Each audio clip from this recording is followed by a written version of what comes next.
October, Friday the 13th, 1989, Jimmy Wade Martin's body was found on a street in the small town of Bonne Terre, Missouri. When there are witnesses, a murder weapon, and a taped confession, how exactly does a murder become a cold case? It started at that little bar. This case is not ended by any stretch of the imagination. A lot of people in that town's not going to Rumor has it was big brawl, big bar fight. County Jail.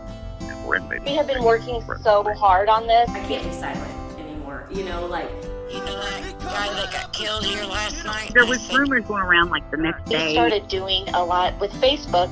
The question is, what happened to Jimmy Wade Martin? From Blueburn Productions, this is Small Town Forgotten. I'm your host, Chris Halsey. Thank you all for joining us again for this special part 2 of our third episode. We released part 1 earlier this week, and I talked to Jimmy Wade's aunts, his friend Richard, and his widow, Diane. In this part, I talk with Jimmy Wade's 3 sisters, Dana, Jeannie, and Dawn, to get a better idea of the person that Jimmy was. I think it's important for you to hear from the people who really knew Jimmy Wade. This is not just a story about an unsolved murder. It's more than that. It's also a story about the people who are changed and damaged by that murder. These testimonies are not just for you to hear what kind of person Jimmy Wade was, but so you can hear and hopefully begin to understand how this murder still hurts, even 3 decades later. How the case had seemed to be solved because a man confessed, and then the case was dropped, and then nothing. How they tried to move on, but they can't. And how these people are still suffering from the unanswered questions. It isn't just a scar. It's an open wound. These interviews were some of the hardest conversations I've had concerning Jimmy Wade's murder, because I know it was so difficult for them to talk about it. To be completely honest, before we spoke, I wasn't even sure that they would talk to me at all. Jimmy was the second oldest of his siblings. Dana was his motherly older sister, and from what I can tell, was always the center of positivity in the family. Jeannie was the third oldest, and so close in age to Jimmy that people often thought they were twins. They were even in the same grade in school. Growing up, they were best friends. Jeannie is quick and direct. Dawn is the youngest, the baby of the family. I've known her my entire life, but I've never heard her called Dawn. My family has always called her Dodie. She is a bit more reserved and quiet. She told me that she looked up to Jimmy Wade as her older brother and protector. Not only did these women lose their brother, but all 3 experienced a seismic shift in their belief system when he was murdered. They took for granted that they were protected and safe in a small town where everybody knows everybody. What happened still affects them. It still affects their thoughts and their choices for their own families. I know that they all discussed with each other whether or not to talk to me about the murder, and I am very grateful that they all agreed to do it. Hello? Dana? Yes. Hey, this is Chris Halsey. Hey, how are you? I'm doing well. How are you doing? I'm good. I know I'm you've talked good. to Sean. Yep, I've talked to Sean a couple of times. I appreciate you guys so much doing this. This is wonderful. What you guys have took on, and the twins have been amazing. They are a force to reckon with. They really are. They, I couldn't believe when we met for the first time and they started showing me everything that they had done. I was blown away. Yeah, we have over the years have given, pictures that we've come across of their dad, and we had all the newspaper clippings and different things, and Jeannie had all that, and of course I had it too, but we didn't double up on it. We just, Jeannie gave her all of her stuff, and so hopefully that kind of helped them go in the right direction. Some of it. I'm sure a lot of the stuff I have probably came from you guys. It might have. Every time I've come across pictures, I've given to them, and then Jeannie, I know she had all the coroner's report and all that stuff. So she was like a dog with a bone when this happened. To be honest, she went around and talked to the people and asked questions, and her and Jimmy were close in age. Right. And so they were two peas in a pod practically. And what one didn't think of, the other one did. It was pretty much they're growing up. But when he died, when he was murdered, I think she went around and questioned all the neighbors and, actually the police. I think she just went as far as she could go. And Wow. I think it got to the point to where she had to start letting some of it go because it was eating her up and affecting her family, her children. What was important to Jimmy? What did Jimmy hold dear? Family. He's just family. He loved family. We loved get-togethers, and he loved Diane and them girls. And him and my mom were extremely close. Jimmy was real sick when he was little. And Mom she slept with him on her chest because he had asthma, I think it was. And but he was definitely a mom's boy, and she definitely favored Jimmy. It's that boy-mom relationship. And but he loved family. What kind of person was Jimmy growing up? What was he like as a kid? He was a boy. All boy? All boy. All boy. When we moved down here the first summer, we lived in St. Louis, and Mom kept pretty close reins on us when we lived in St. Louis. She wouldn't let us just go off. The park was across the street. She would let us go there, but she kept pretty tight reins on us. But when we moved down here, we were like birds out of a cage, and the first summer, he was just like a banshee, he just went. But he was a good brother, but he was a boy, and he was all boy. And, but he was a good brother, and he was my baby brother, and loved him dearly. But he wasn't climbing it. He was going over it. If he wasn't going over it, he was going under it or through it. He was just all boy. He was just all boy. Oh, that's funny. He loved life, and when you were around him, it was contagious. I mean, from playing volleyball in Grandma's yard to just sitting and visiting, wrestling with the boys, or whatever it was, he was always just happy and loved to be around family and always had a good time. He never appeared to be upset or troubled about anything.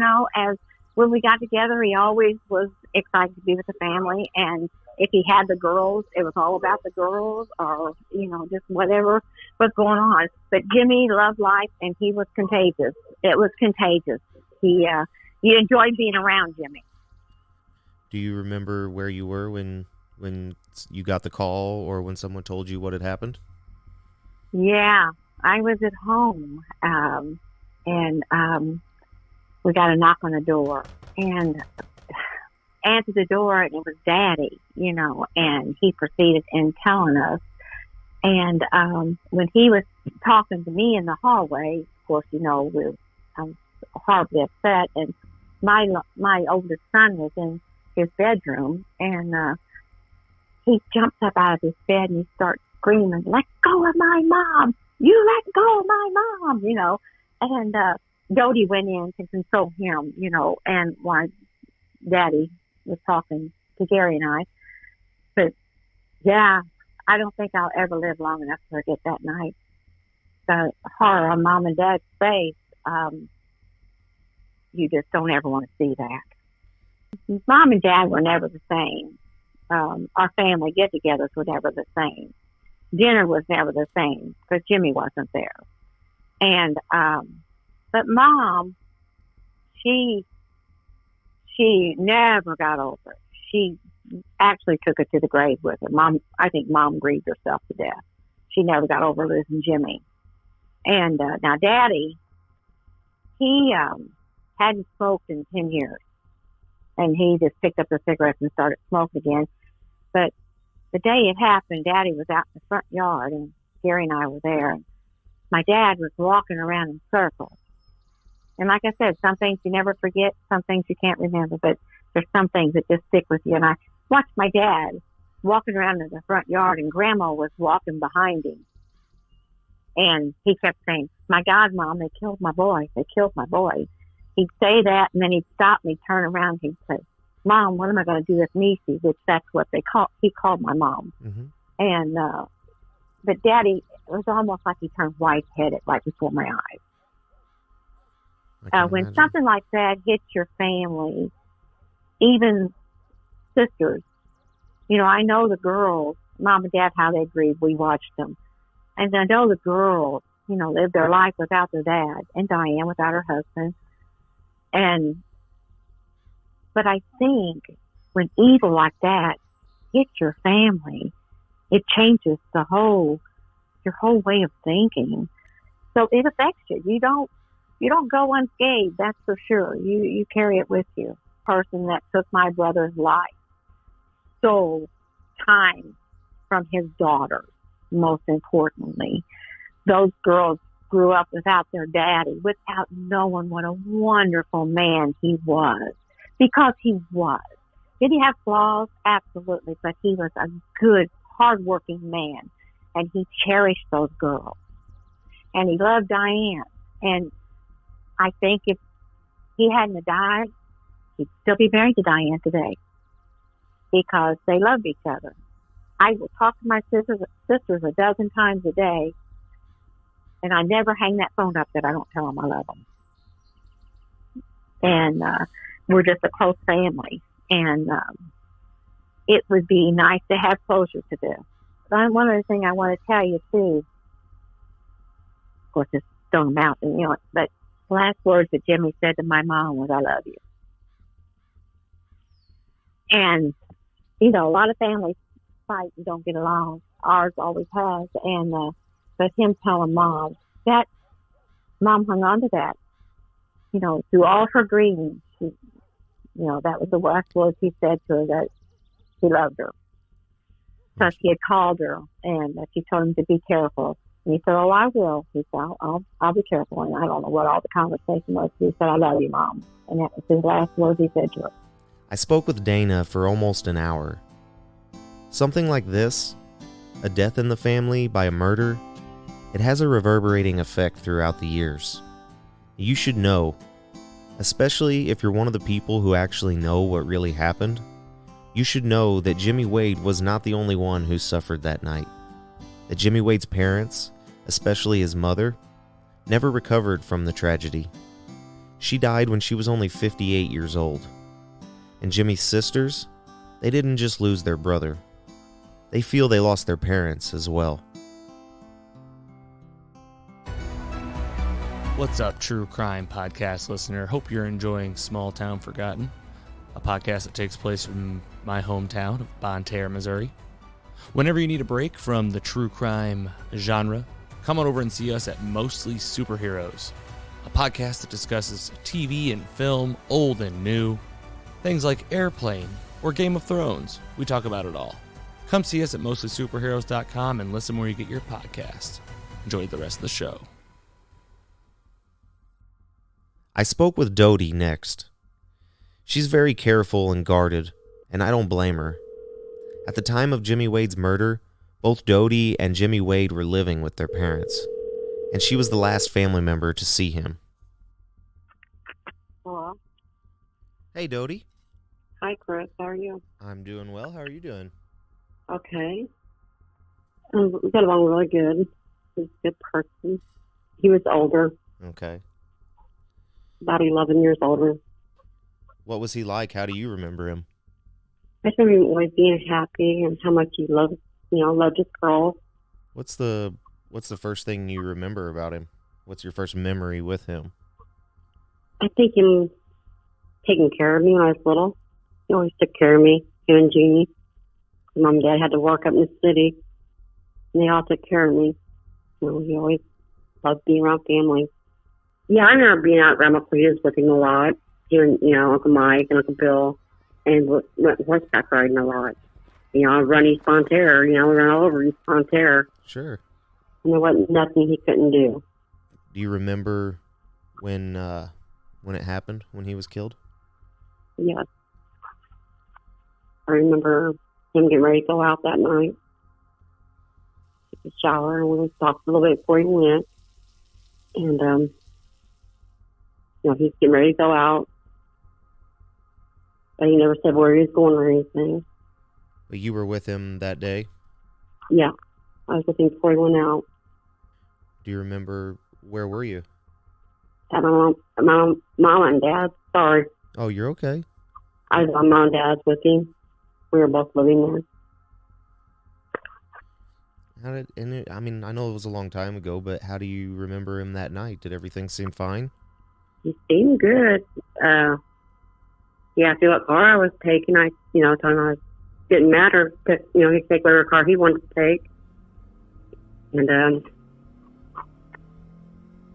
told me that he loved me. He'd see me later. That was the last thing he said to you? Yes. I love you was the last thing he said to me and my mom. When we were at the house when he left. There were several fights that night. We didn't know where Jim Wade was involved in the fight. We knew that he had got into it with and a couple other people. I don't even remember. And somebody had knocked on my mom and dad's front door. They were beating on my mom and dad's front door and told them that Jim Wade was hurt and that he was at the hospital. I went in the front door and they were beating on it. So did you all go to the hospital? Yeah. Me and mom and dad went to the hospital. And there were several people there at the hospital, his friends. Do you remember who was there at the hospital? Yeah. Do you want me to say who was there? I can tell you some of the people that were there. I would love to know who was there at the hospital that night. I know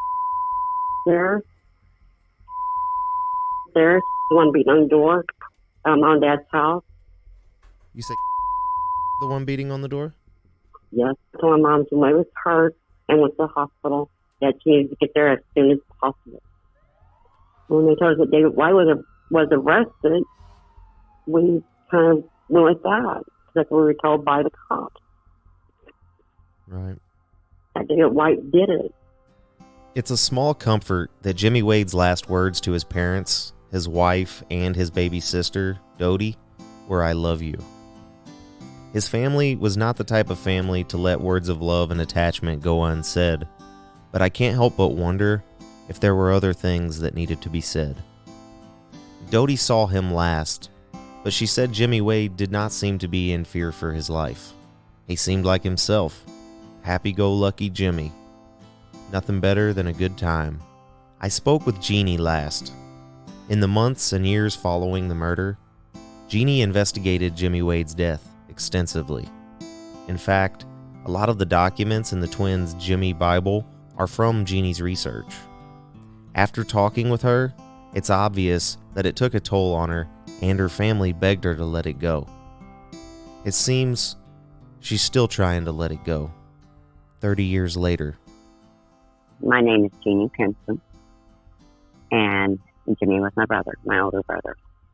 Me and Jimmy are 21 months apart, and I don't have a memory without him. When I was young, I was brought home to the hospital. Jimmy told Mom that I was his baby, and I was. I was truly blessed with a brother who just gave me unconditional love. We were thick as thieves. When you see him, I was not far behind. We did everything together when we were young. We rode horses. We went swimming, went to the river. Just anywhere he was, I was. And it never was, Mom, can you please make her stay home? It's like, Jean, ready to go. It just, I was a tomboy, loved the horses, loved to swim, So, but it was just, he just, from day one, I was his. So between the two of us, we was quite mischievous.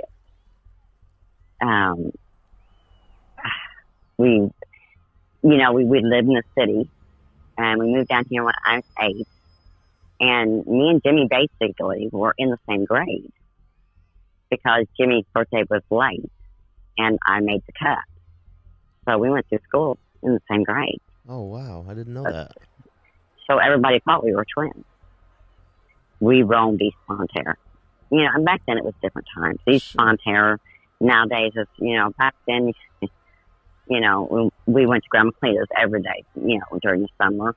And so she kind of kept fillers out for us through the people that she knew, Ma Lawson and, other the Mansers and other people that lived in the area. So she knew every move we made.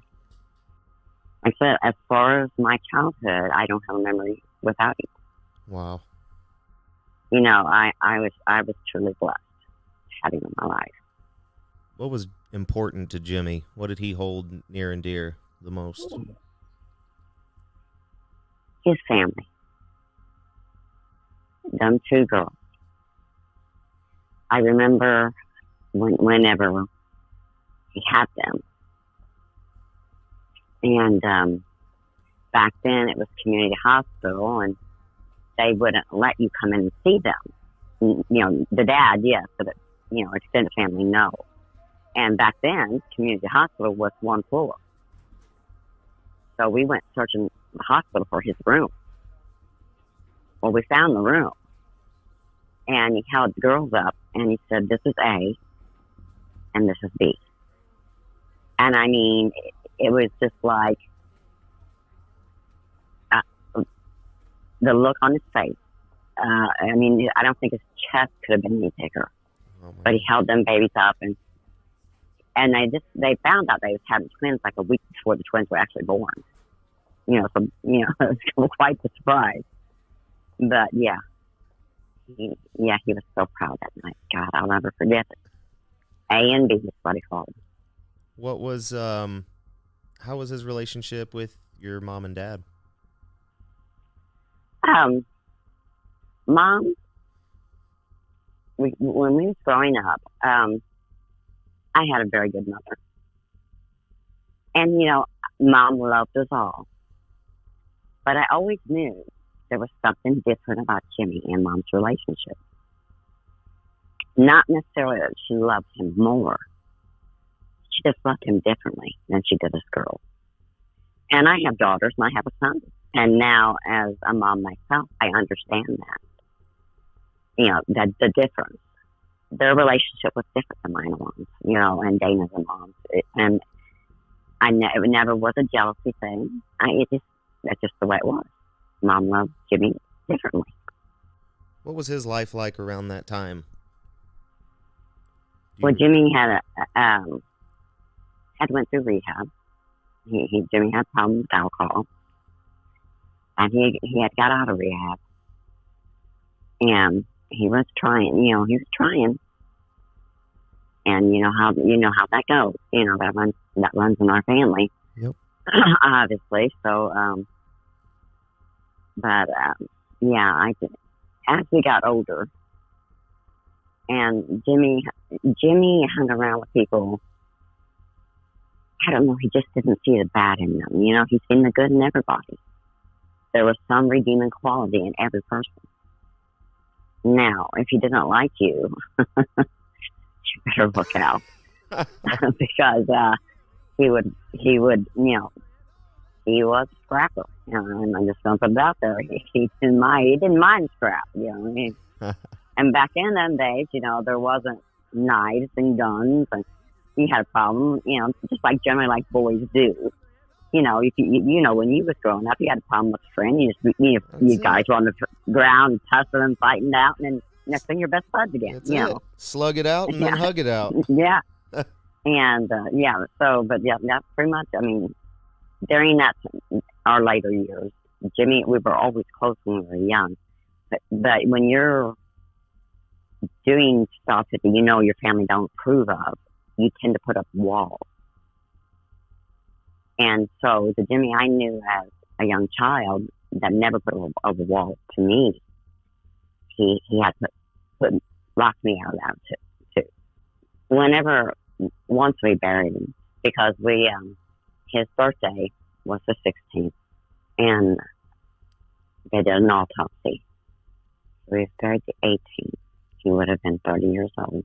And then the questions in my mind, it was like we had a task. The task was get to the funeral, burying my brother. And that was the task at hand. And then the questions. I talked to people. My husband, my daughter was 11 months old. Chelsea was 11 months old. And Jimmy always called her Charlie. I don't know why. I guess for the next 2 years, we questioned people. We asked people. Kevin went in for the autopsy. We talked to the police. We talked to people in the neighborhood. We talked to anybody that would talk to us. And I never, the stories were always, you'll ask the questions expecting an answer, right? Mm-hmm. But all you got was more questions. Does that make sense? It does. And it seems so strange that there were people there and nobody saw what happened. When I lost Jimmy, it took me to my knees. And so all this is really hard for me because the hardest thing to do was find a place in my heart to put this. Because not only did I have to put my brother in the grave, but when you have to kind of let something go and come to a point where you realize you can't solve this. So that means that it's time to move on. So which in turn means you have to put this on in a place. But, you see all the evil on TV, you see the murders, and, and I guess the hardest thing for me was I knew when I put this away, I had to put the evil in there too. I couldn't just put my brother there. Everything that surrounded his death had to go with it. And that's a hard thing. I don't ever forget his birthday. I don't ever forget the day he died. I can close my eyes and see him in the coffin. As children growing up, I thought he'd be there for all the things, you know what I'm saying? The weddings, the birth of his grandchildren. It never dawned on me that he wouldn't be there. So for me, I tamped this down pretty hard. You know what I'm saying? I do. I love girls, and that's why I'm talking to you. So I keep a tight rein on it. And when I don't remember which one it was, Angela or Andrea. And if I'm rambling, I'm sorry. No, please. I'm cut out whatever you want. I don't care. No, I'm open ears. Whenever the girls brought this to me, and they called me and said, Aunt Jean, we're going to, start looking into that case. My husband was standing there, Chris, and the horror on his face that I would go back to that dark place. And I told him, I said, I can't do this. I can't go back there because that's the darkest place I've ever been in my life. And I wasn't sure if I was going to come out of it. I watched Mom and Dad lose their only son. And literally, my mother gave up. She died at 58 years old. She never got over losing him. Never. It was just like it absolutely just took the life right out of her. Dana, Jimmy Wade, Jeannie, and Dodie were all born in St. Louis, Missouri. Their parents had moved to Bonne Terre to raise their children in a safer environment, and to be with the larger Martin family. That's how close the Martins were.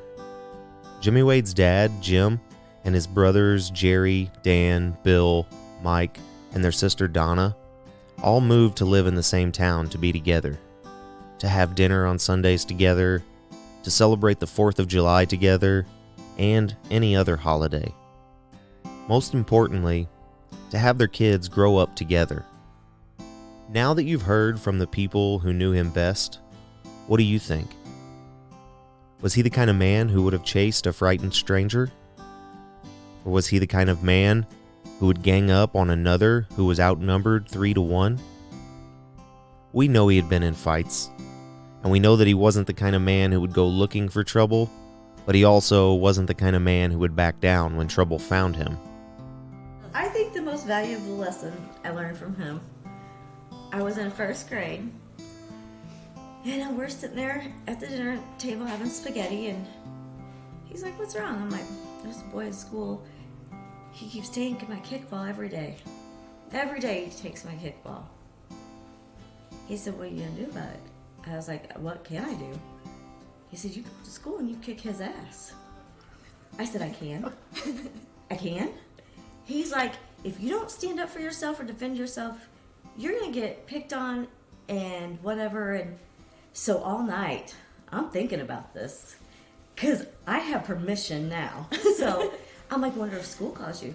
I'll take care of that. You just handle your business." I'm like, "All right." So the next day I'm ready. I'm like, when he takes my kickball, it's on. Sure enough, he comes and I grabbed him and I whooped him and he was crying. He had snot running down his face and I beat the tar out of that boy. And I get home and a couple days later, Dad said, "That kid take your kickball?" I said, "Yeah, I did." He said, "Did you kick his ass?" I said, "Yeah, I did." He goes, I said, "He was snotting and crying." He's like, That's my girl. I understand that the murder happened 31 years ago, and you may even think what some people have said to the girls, to move on, that nothing can bring Jimmy Wade back. But you don't know. You can't know, unless it has happened to your family. The pain never goes away. When someone in your family is murdered, the whole family is touched by evil. There's no moving on from that, not unless something good happens to right it. And that's what we're looking for. Someone to come forward, to be brave, and to do something good, to bring justice for this family. Next time on Small Town Forgotten. I thought I was gonna go in there like a raging lunatic, but once I got face to, actually, it was different than what, because you imagine that your whole life, like, I'm gonna come face to face with this man sometime, because she will find him. She will hunt him down. Like, she don't back down from anything. And I knew I was gonna come face to face, and then as we investigated more and more and what the evidence was leading us to, my first interaction with him was nothing like I imagined. Did you ask him if he did it? Oh, yeah. Yes. You asked David Bryan why? Mm-hmm. And what did he say? He said, whenever I picked up that... Small Town Forgotten is presented by Blueburn Productions, writer and executive producer Vanessa Martin, creative and executive producer Ashton Hulsey, director and executive producer Sean Lee Martin, and myself. Small Town Forgotten is produced in association with Vagrant Media Productions, Brett Wiley, Jake Delaloy, Caleb Cook. Podcast distribution and digital strategy by Logan Janis with Kerrigan Ventures. Original music written and performed by Todd Hulsey. For more information, please visit smalltownforgotten.com. Please like, follow, and subscribe on Facebook, Instagram, Twitter, and YouTube. Special thanks to the twins, Andrea and Angela, for their perseverance. I'm your host, Chris Hulsey. Thanks for listening to Small Town Forgotten.